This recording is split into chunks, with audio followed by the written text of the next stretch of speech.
Campfacer.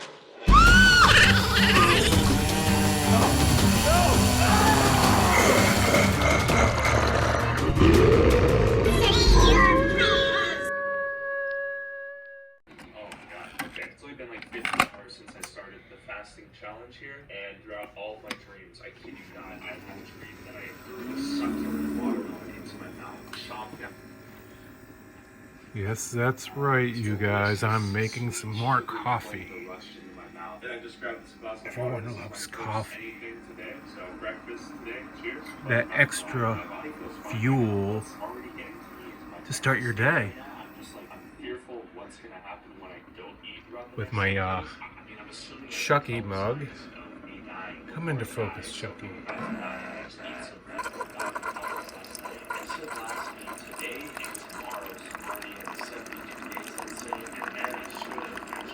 Ade, Dewey, Dembella, give me the power of coffee, I beg of you.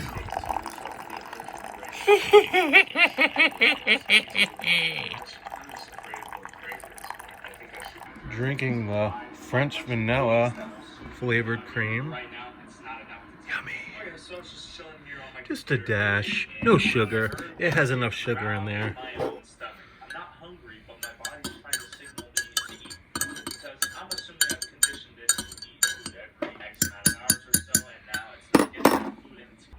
Cheers. Good morning, campers. Campfacer here.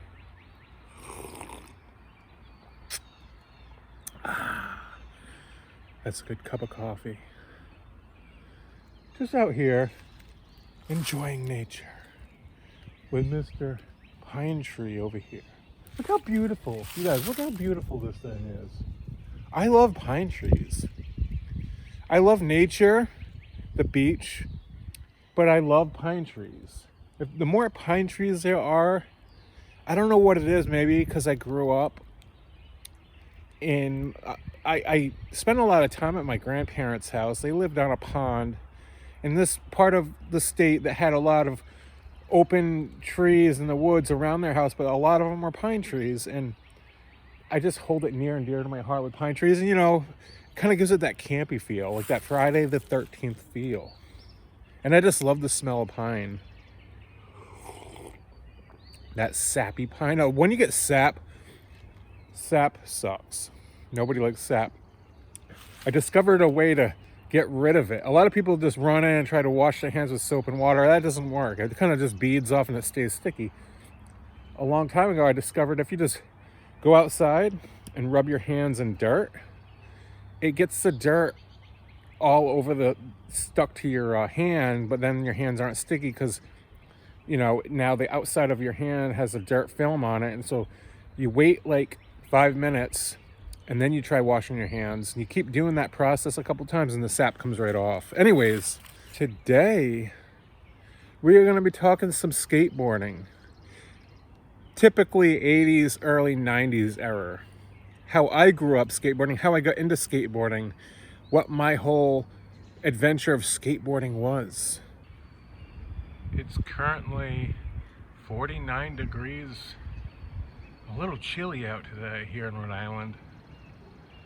Nice and sunny, blue skies, but a little chilly. Good morning to you all. I hope everybody's doing well out there. Yeah, we're gonna do some coffee chat here. I don't think too many of you actually realize I'm an old soul and I grew up on skateboarding.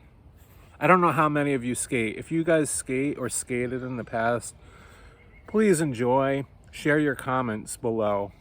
First off, I'm gonna give a shout out to one of my members on my channel that I finally got a member. I appreciate him. If you guys want to become a member, please click the members button at the top of my channel and consider joining, and you get some perks out of that. Special members only videos in the future, and it's gonna be a lot of fun. So I appreciate the members. So yeah, check that out. Anyways, let's get into this. Let me talk about how I got into skateboarding.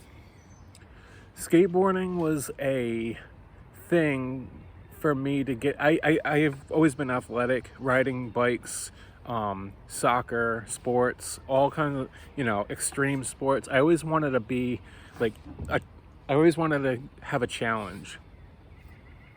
And my friends and I hung out with would always get into those kind of sports. And a lot of my friends kind of influenced me as at the same time, at the end of the day, it wasn't just about what I wanted to do. It was me following what was cool. Whether I saw a video, like not a video, YouTube wasn't even around. There was no internet. There was absolutely no internet around when I got into these kind of sports. And it was VHS movies. I would watch a movie. Oh, that looks cool. I want to try that. So I want to say me getting into skateboarding was early or mid 80s. Mid 80s. I was about 9 or, oh, no. I was older than that. I was about 11 or 12. And I started watching this movie at my aunt's. I was babysitting my cousins. And I started watching this movie called Thrashin'. And back then there was like banana boards. I don't know if you guys remember banana boards. They were plastic instead of wood with like the little wheels. And a lot of those were sold, but there was the old skate decks at the same time. I just didn't know about them. But I owned a banana board, and you stand on it and it was flimsy. So I started watching this movie Thrash, and she had rented, or it was on a VHS. She rented it. And Thrashin', if you guys haven't heard of Thrashin', please go watch it. It's a classic 80s skate movie. It's all skating, but it's got a storyline to it.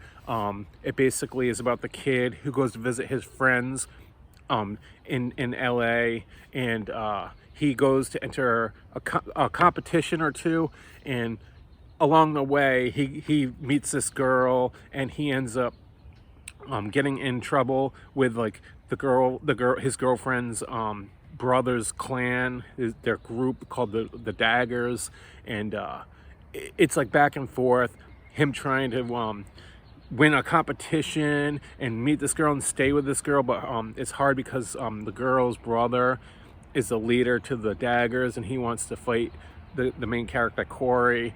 And it's a great movie. It's great. It has a amazing soundtrack, unlike no other. That influenced me. My friend growing up, I lived around my friend Jake. He got into skating and he influenced me at the same time. We did it together. It was awesome. And back then, skating was so different than it is now. It was so more simple. Simpletic? Is that the word I'm looking for? Simpletic?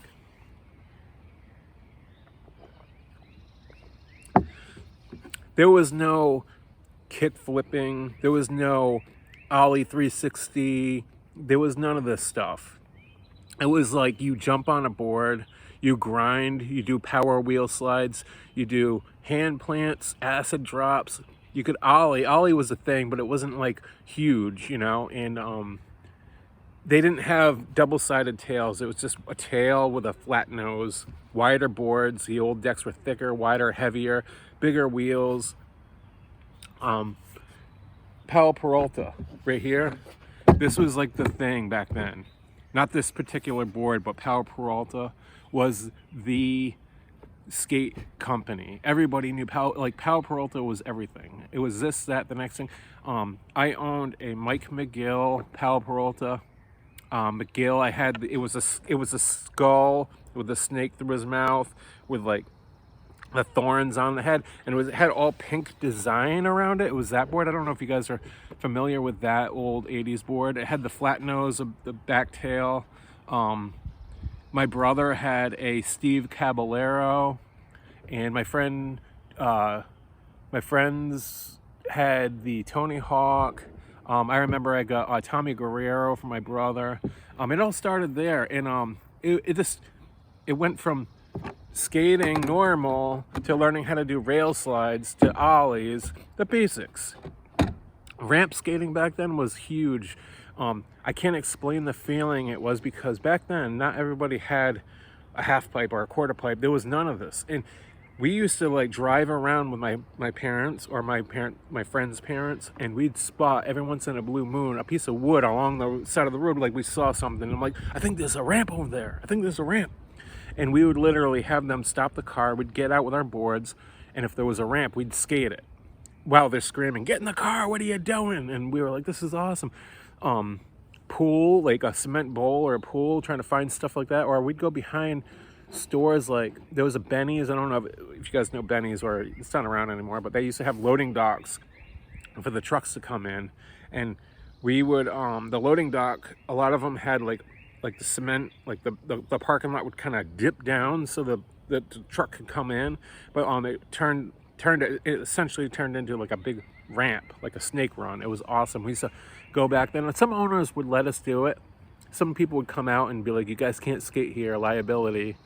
But a lot of places didn't care, and we'd just sit there ripping it up. And yeah, that's what skating was, and it was a lot of fun, and I had a lot of fun doing it. There was also skate shops. They were like very hard to find. There wasn't that many skate shops at the time, and there was this place called the Watershed in our area, and it was like the hot spot. We'd go there just to hang out. We'd go there and just browse, and it wasn't just a legit store. It was like the people that owned it had like their group of people. Like it was like a hangout. It was like dirty, like half-assed. It was awesome. Like there was like old beat up carpet with like a little ramp thing in there, and people would just kind of like bring their skateboards in and hang and chill and just kind of ollie in the store, and the people didn't care. It was like so laid back, like a surf shop slash skate shop. Sometimes we'd buy stickers. It was just a lot of fun, you know. And we'd skate in front of the store on the sidewalk. And one of the owners, his name was Peter Pan. He was super into surfing, and he was very well known in competition. And he was awesome, you know. And it was one of those places that, you know, oh, we're gonna go to the Watershed. Oh, can I come? You know, it was like one of those things. And ramps were really hard to find around where we live. And if you knew somebody that had a ramp, you'd either get their phone number after school. You'd have your mom try to drive you over. And when you saw the ramp, it kind of like shocked you. You're like, holy shit, because the only way to see a ramp back then was either in a VHS movie. There was Bones Brigade, which skated for Palo Peralta. They had some films out called, like there was one called The Search for Animal Chin, and there was a ramp at the end of that movie. Tony Hawk and Steve Caballero and Mike McGill and all them, they found this epic ramp. It was like a half pipe, but then it went into like a pyramid ramp into another half pipe on the backside, and on top of the shelf they had a little mini half pipe. And then in the middle, instead of going up over the pyramid, you could also take a section out and ride right through the middle to go all the way back. It was awesome. The Animal Chin ramp, I think it still exists, or they rebuilt it. But yeah, those kind of movies, seeing these ramps, you always wanted to skate a ramp, but there was never a ramp around, and we couldn't build one. We didn't have money to build one, so to find them, it was like a task. And when you found even like a half-assed backyard shitty mini ramp somebody built, we'd sit there and skate it for hours and hours, days, you know. So ramp skating back then was like a thing. It was a lot of fun, and you didn't have to do like crazy. It was just going up and down doing grinds. And I was lucky to learn how to do like grab the back of my board and catch like a foot of air kind of over the coping and come down. That was like huge. It took a long time to learn to do that back when I was more flexible.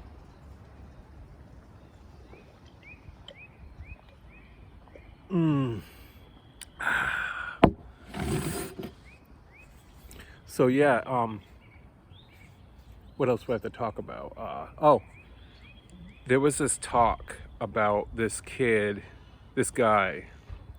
He owned like a ramp down the road from us, and it was called the Blues Ramp. And we heard rumors that a professional skater had skated, Christian Hosoi, I think it was, skated the Blues Ramp. He came to Rhode Island to skate it, and we just heard these rumors, and we heard it was humongous, like a half pipe, but it was made out of plastic. And we're like, what the fuck, plastic, really? or fiberglass rather. So we were like, where is this blues ramp? And we found out it was literally 2 miles from our house and near a factory. And we were like, we gotta go find this thing. We're finding it. We gotta find it. So the only source that we heard about it was that it was located through a farm field in the woods, and that's all we knew. So we had the general location near a factory, and it was a farm field in the woods behind a farm field. That's all we knew. 2 miles away, so we knew where the factory was. So we didn't drive there because we didn't have licenses. We grabbed our boards, we skated down the road. Hopefully a cop didn't see us skating on the side of the road because we'd probably get arrested. Because back then, cops did not like skaters. It was like, the whole skateboarding is not a crime thing, you know. So whenever a car came, we'd pick up our boards and pretend to walk, and, you know. So we finally get down to the factory. It took like a half an hour from skating, you know, 2 miles.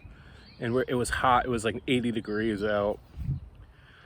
So we're walking down the road behind the factory. They had like back roads in the main factory, but there was like some neighborhood. We're looking for a farm. We finally find like a field, and it looked like a farm type field. Like they grew something there, but there was, at the time, it was just kind of weeds, not much of anything. And at the back of the field, it was probably the size of a football field. On the back side of the field, there was the woods.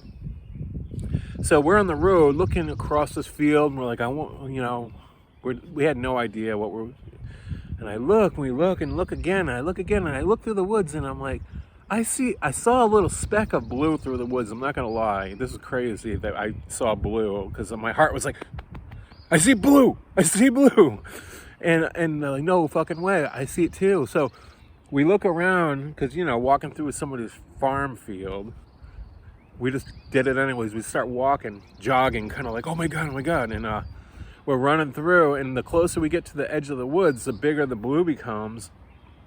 And we look through the woods kind of, and I'm like, holy shit, you can see like transition. I'm like, there it is. I think we found it. So we're kind of like going through prickers and over a little stone wall and through a little path, and we make our way and we find it, and it's like, boom, like, ta-da! There's the blues ramp. It was gigantic, you guys. It was huge.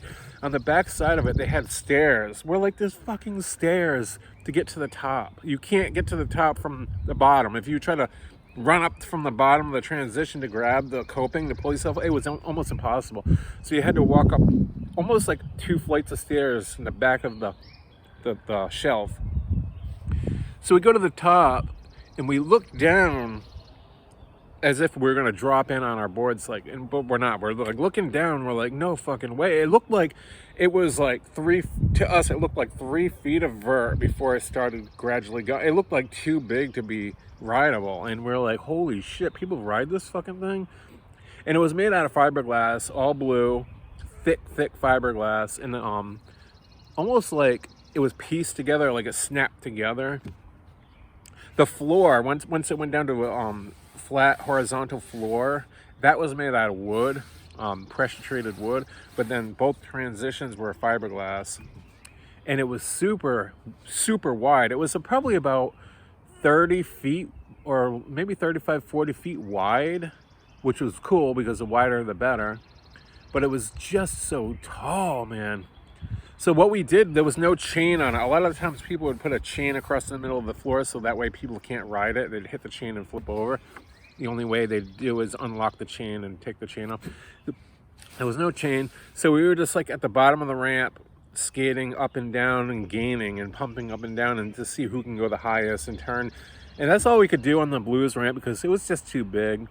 So after a while it got kind of boring, but it was just epic that we found that, you know. And eventually, years later, somebody tore it down and moved it somewhere else, and that was the end of the blues era. Yeah. So as time went on, you know, I'll talk about skate hardware for a second. Back in the day, we had our skate deck. It didn't curve like this. Skate decks didn't have. It was more so flat. no nose. It was flat in the nose and it just had the tail. They were wider boards, thicker.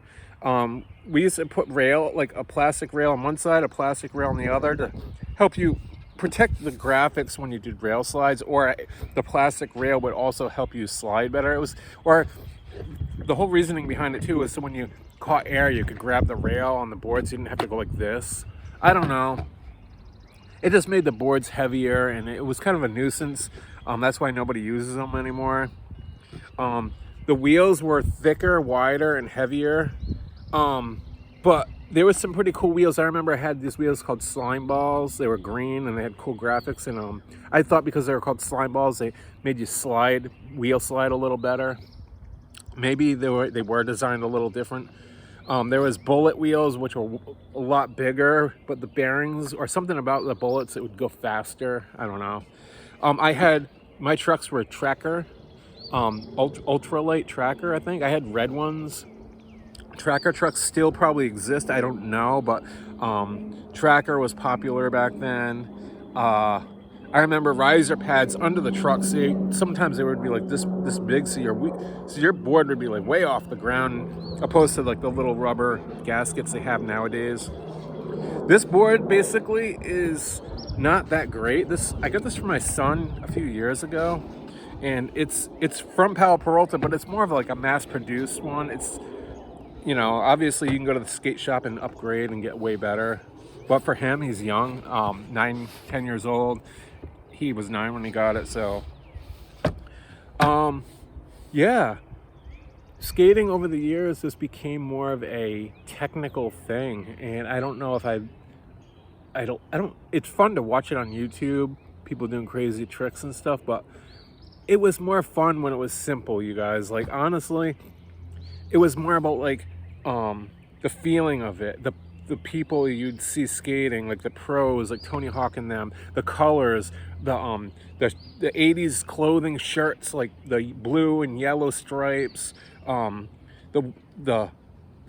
skateboard setups were cooler in a way. Now it's just all like, it's not about what it looks like or anything, it's just the skater. Obviously it shouldn't be about what it looks like, but the whole 80s skating, checkered vans, and it was so cool. I'm glad to say that I had the opportunity to grow up in that skate era when it all started becoming popular.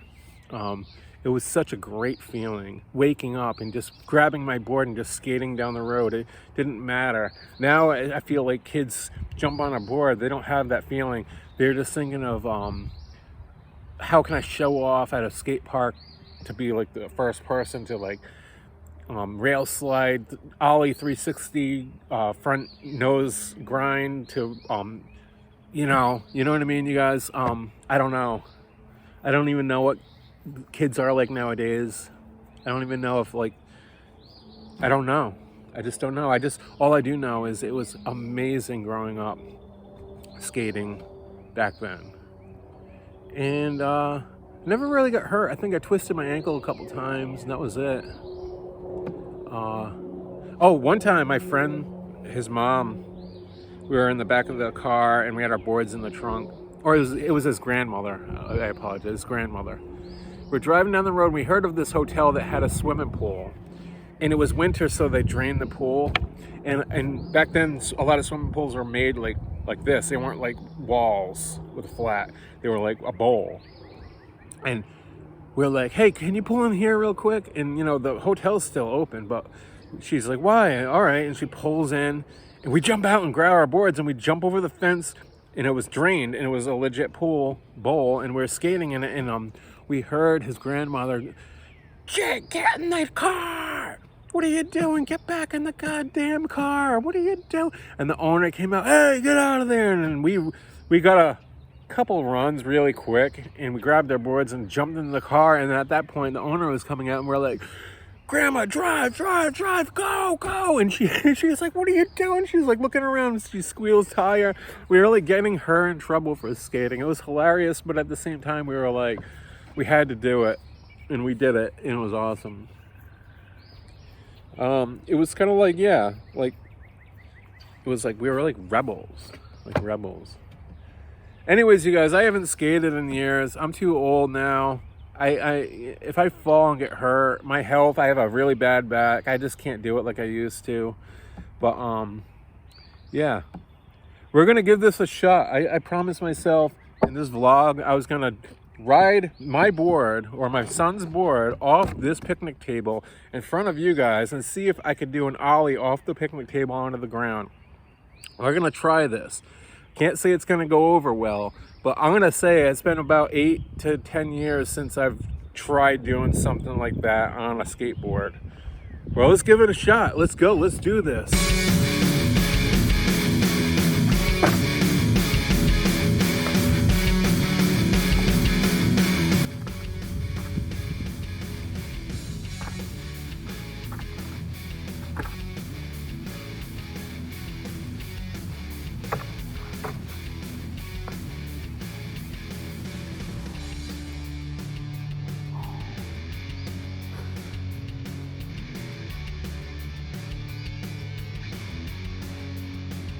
Kind of nervous, I'm not gonna lie.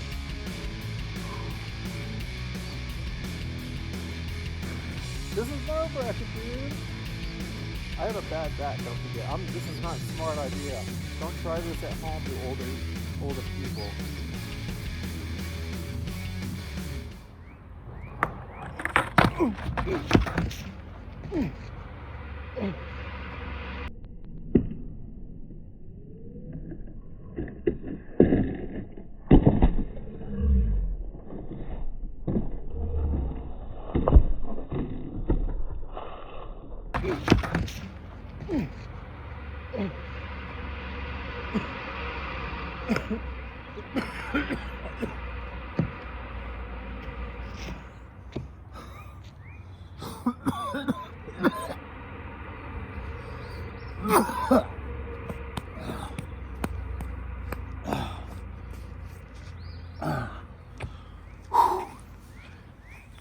Oh, fuck.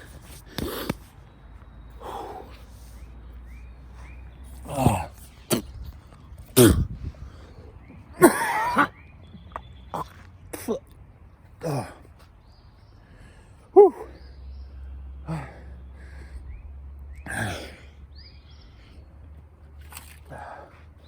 All right, I need some work on that. I'm a little rusty. Obviously, I'm landing in dirt, so I'm gonna stop short. If that was a cement, maybe I would have rolled away, or maybe I would have fucking... Dude, you guys, even my breath. This is why I play games now, video games, and do movie reviews. Maybe if I went back surfing, it wouldn't be so bad falling in the water. But then again, maybe I'd drown on my first wave. That's another story. Anyways, I hope you guys enjoyed this vlog. Give me a thumbs up if you did. I appreciate it. Leave a comment down below if you guys skate or skated. What do you think? Tell me the stories that you guys would have skating, if you guys had any stories. If you have not subscribed yet, please do. I appreciate it. And I want to say thank you again. Until next time, campers, you know what I'm going to say. Stay out of the woods.